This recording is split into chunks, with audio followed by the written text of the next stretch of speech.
আপনি আপনার স্বাদের ইউটিউব চ্যানেলটা যদি চান আপনার এক জিমেইল থেকে অন্য জিমেইলে কিভাবে পারমিশন দিবেন বা ট্রান্সফার করবেন সেটাই মূলত এই ভিডিও দেখাবো। আসসালামু আলাইকুম। আপনারা দেখতেছেন SR Shakil take YouTube channel এবং আপনাদের সাথে আছি আমি শাকিল। তাহলে চলেন ভিডিওর বাকি অংশে যাওয়া যাক। প্রথমত আমাদের যে কাজটা করতে হবে এই যে কোনো একটা ব্রাউজার থেকে আপনি আপনার ইউটিউব চ্যানেলটা লগ ইন করে নেবেন। সো লগ ইন করে নেওয়ার পরে আর কি আপনারা studio.youtube.com লিখে এন্টার করলে এরকম একটা ইন্টারফেস চলে আসবে। সো এখন হচ্ছে আমি আমার এই চ্যানেলটা যে জিমেইলে আছে এই জিমেইলটা আমি চাচ্ছি ইউজ করব না, অন্য একটা জিমেইলে দেবো। সেই জিমেইল দিয়ে আমি মূলত চ্যানেলটা ব্যবহার করব। একটু কর্নারে জুম করবেন, জুম করার পরে সেটিং আইকন আছে, আপনি এখানে ক্লিক করবেন। সেখানে ক্লিক করলে আপনার চ্যানেল নামে একটা অপশন পেয়ে যাবেন। তারপরে আপনি এখান থেকে দেখেন লেখা আছে অ্যাডভান্স সেটিং, এখানে ক্লিক করবেন। সো এখানে ক্লিক করার পরে দেখেন লেখা আছে ম্যানেজ ইউটিউব অ্যাকাউন্ট। সো আপনারা এই অপশনটাতে ক্লিক করবেন। তো যখনই আপনারা এই অপশনটাতে ক্লিক করবেন, যদি আপনার ব্রাউজ সিলেক্ট করতে বলে আপনারা ব্রাউজ সিলেক্ট করে দিবেন। তো দেওয়ার পরে আপনাদের সামনে এরকম একটা ইন্টারফেস শো করবে। সো এইখানে দেখেন আপনার একটা লেখা আছে added or remove manager. So এই অপশনটা আপনারা কিন্তু যে কোনো চ্যানেলে কিন্তু পাবেন না, তার জন্য আপনার ব্র্যান্ড অ্যাকাউন্টে চ্যানেলটা কনভার্ট করতে হবে। সো কীভাবে ব্র্যান্ড অ্যাকাউন্টে চ্যানেল কনভার্ট করবেন সেইটার একটা ভিডিও আমার ইউটিউব চ্যানেলে দিয়ে দেবো। সেটার লিঙ্ক আপনারা আমার এই ভিডিওর ডিসক্রিপশন বক্সে পেয়ে যাবেন, সেখান থেকে আপনারা দেখে নেবেন কিভাবে একটা ইউটিউব চ্যানেল ব্র্যান্ড অ্যাকাউন্টে করতে হয়। আর ব্র্যান্ড অ্যাকাউন্ট করলে কী কী সুযোগ সুবিধা সেসব বিষয় ওই ভিডিওতে থাকবে, আপনারা ওই ভিডিওটা দেখে নেবেন। অ্যাড অর রিমুভ ম্যানেজার অপশনে আপনারা ক্লিক করবেন। তো তখনই ক্লিক করবেন, সো আপনাদের সামনে এরকম একটা ইন্টারফেস শো করবে। এখন দেখেন এখানে লেখা আছে ম্যানেজ পারমিশন। সো আপনারা এখানে ক্লিক করবেন। এখানে ক্লিক করলে আপনার চ্যানেলের যে অ্যাড্রেসটা সেটা আপনার ভেরিফিকেশনের জন্য এরকম একটা ইন্টারফেস আসবে। আপনার ফোনের যে স্ক্রিন লক আছে বা ফিঙ্গার দেন যাই দেন সেটা দিয়ে আপনি এখান থেকে ওকে দিয়ে দিবেন।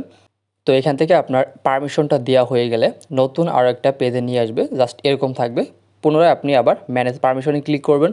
সো ক্লিক করলে আপনার এখানে কোন কোন জিমেইলে কী কী পারমিশন দেওয়া আছে সেটা আপনার এখানে শো করবে। তো আমি যেহেতু নতুন একটা জিমেইলে পারমিশন দিয়ে দেখাবো এই জন্য আমরা উপরে দেখেন লেখা আছে প্লাস আইকন, তো এখানে ক্লিক করব। সো ক্লিক করার পরে আমরা যে জিমেইলে এখান থেকে পারমিশনটা দিব সেই জিমেইলটা আমরা এখানে টাইপ করব। আমাদের জিমেলটা টাইপ করা হয়ে গেলে দেখেন লেখা আছে চুজ এ রুল। তো আপনারা এখানে ক্লিক করবেন। ক্লিক করে আপনি তারে ওয়ানার অথবা ম্যানেজার এই দুইটা যে কোনো একটা দিতে পারবেন। তো এখানে ওয়ানার দিবেন। ওয়ানার দেওয়ার পরে আপনারা এখান থেকে ইনভাইটে ক্লিক করবেন। তো যখনই আপনারা ইনভাইটে ক্লিক করবেন তখন আপনার এখানে এই জিমেইলে ইনভাইট চলে যাবে। এখন হচ্ছে এই জিমেইল থেকে আপনি কীভাবে রিসিভ করবেন সেটা আপনাদের দেখায়। সরাসরি আপনারা আপনাদের ফোনের জিমেল বক্সটা ওপেন করবেন। সো জিমেল বক্স ওপেন করার পরে যে জিমেইলে আপনি ইনভাইট দিয়েছেন সেই জিমেইলটার ইনবক্স আপনি ওপেন করবেন। এখন আমি আমার সেই কাঙ্ক্ষিত জিমেইলের ইনবক্সটা ওপেন করছি। এরপরে এই অপশনটাতে ক্লিক করব। ক্লিক করার পরে ইনভাইট অ্যাকসেপ্ট ইনভাইটেশন যেখানে এখানে আমি ক্লিক করব। সো ক্লিক করলে আমি এখানে অ্যাকসেপ্টে ক্লিক করব। তো অ্যাকসেপ্টে ক্লিক করলে আমার এই জিমেইলে চ্যানেলটা চলে আসছে। সো আপনার দেখানোর স্বার্থে এখন যদি আমি ওয়াইটিএস স্টুডিও অ্যাপ্লিকেশনটা ওপেন করি, তো ওপেন করার পরে দেখেন আমার এই জিমেইলের নিচেই কিন্তু আমার চ্যানেলটা চলে আসছে। তো এইভাবে আপনি আপনার যে কোনো জিমেইলে কিন্তু আপনি চ্যানেল ট্রান্সফার করতে পারবেন। এটাতে সুবিধা হচ্ছে আপনি এই যে চ্যানেলগুলো মূলত যে জিমেইলে কন্ট্রোল করবেন সেখানে আপনি ওয়ানার না দিয়ে ম্যানেজার দিয়ে রাখবেন। তাহলে যদি আপনার চ্যানেল কোনো সময় হ্যাক হয়, এই জিমেইলটা যদি হ্যাক হয় তাহলে আপনার চ্যানেল কিন্তু তারা নিয়ে তেমন কোনো কিছুই করতে পারবে না। কারণ ম্যানেজার দিয়ে আপনি একটা চ্যানেলের সব কিছুই কিন্তু কন্ট্রোল করতে পারবেন না।